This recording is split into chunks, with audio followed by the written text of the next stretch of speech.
server virtualization is something that we've been doing actively in IT administration for probably 5 or 6 years.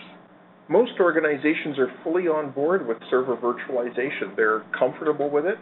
They've changed their deployment strategy so that now the default for new server rollouts is virtual.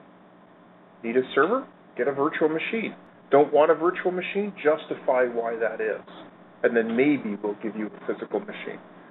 The irony of the situation is this. If you were to go to a traditional IT shop and you were to say something like, where do you spend more money, buying servers or desktops? In a lot of cases, the answer would be desktops. Who uses more of your help desk services, your server admins or your desktop users? The answer is desktops. Who has bigger security headaches? Desktops. Essentially, who consumes more of your budget? The answer is desktops.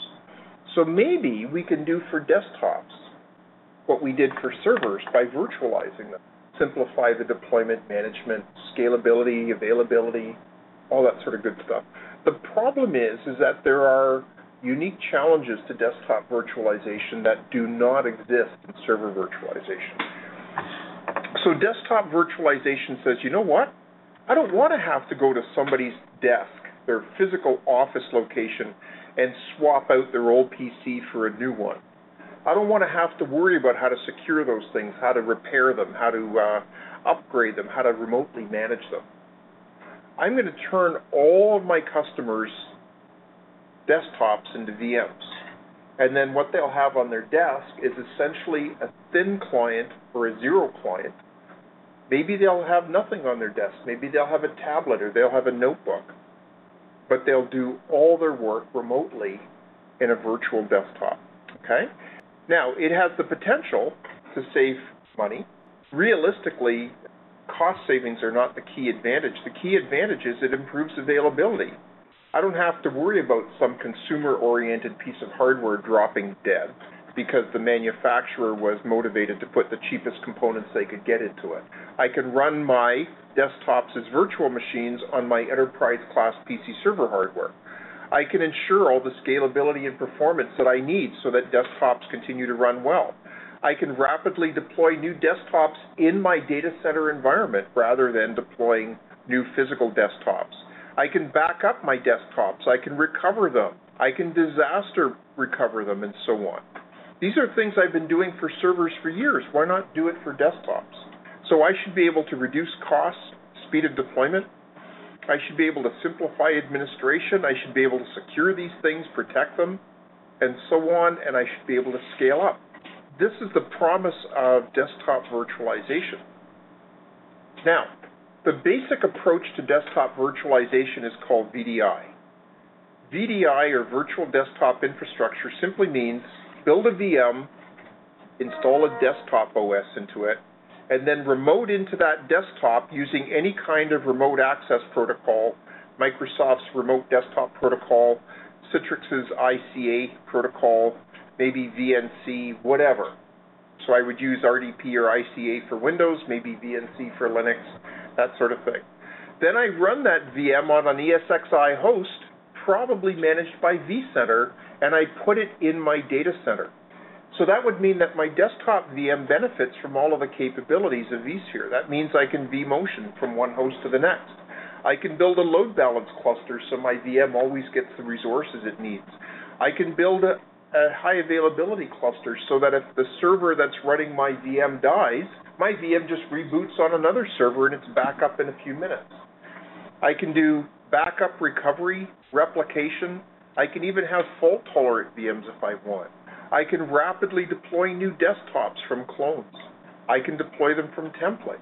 I can do testing, patch upgrade testing, service pack testing, all of that on clones, rather than wondering about whether this is the patch that's going to take out my physical machine, right? I can deploy and manage desktops exactly the same way I deploy and manage server VMs. The good news is that this works. The bad news is it's not optimal from the point of view of meeting the needs of desktop administration. Okay? So VDI simply says run my desktop OS exactly the same way I run my server OS.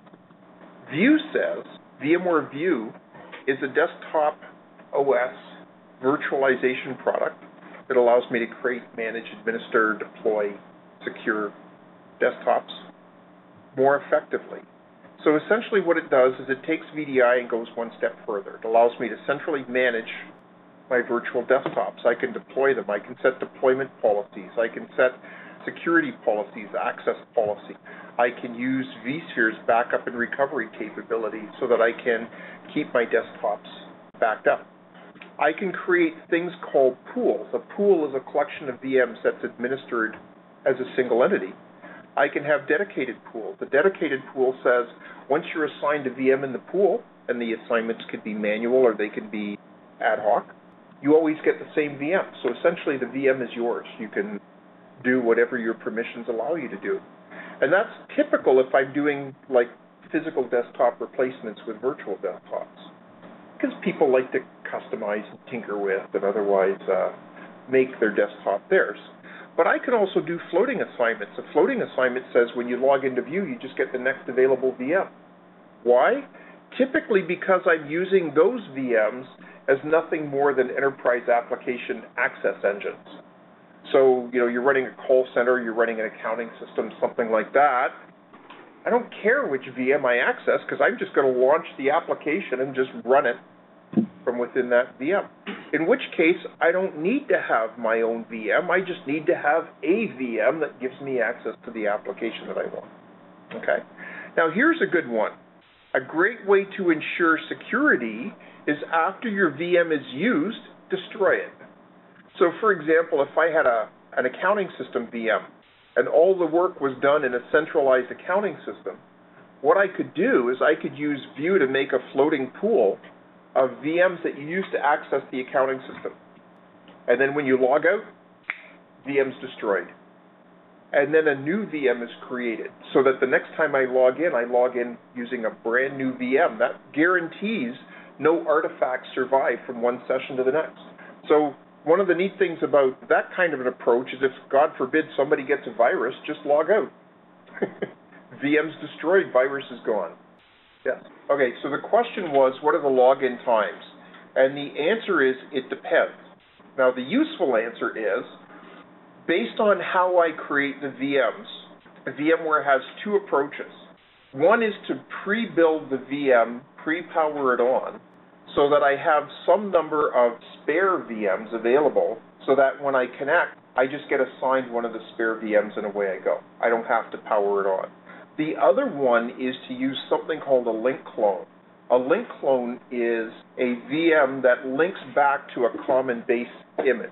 And the neat thing about a link clone is I can make a new link clone VM in seconds, and then it just takes however long it takes to boot up. But when I'm running high-end enterprise-class CPUs backed by high-end enterprise-class storage, Windows boots very quickly, right? So I could do that as well. So speaking of link clones basically say this. If I'm running, say, Windows 7 as my enterprise desktop OS, and I have a bunch of accounting people, they're all running essentially the same Windows 7 image, especially if I've got their virtual desktops locked down really tightly.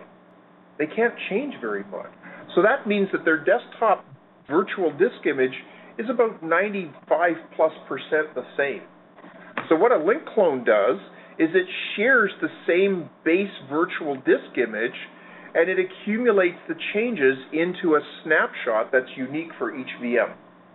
So that way, if I have a base image that has a 100 gigabyte C drive, and it's 95% the same, then by anchoring everybody to the same image, I have one 100 gigabyte C drive, and everybody else has a snapshot off that C drive that may only be a few megabytes to a few gigabytes in size. So I could literally add more users for just the cost of the size of their own individual snapshot file, a few megabytes or gigabytes, rather than giving everybody a 100 gigabyte copy of a virtual disk that's pretty much identical to everybody else's, and just wasting enterprise storage.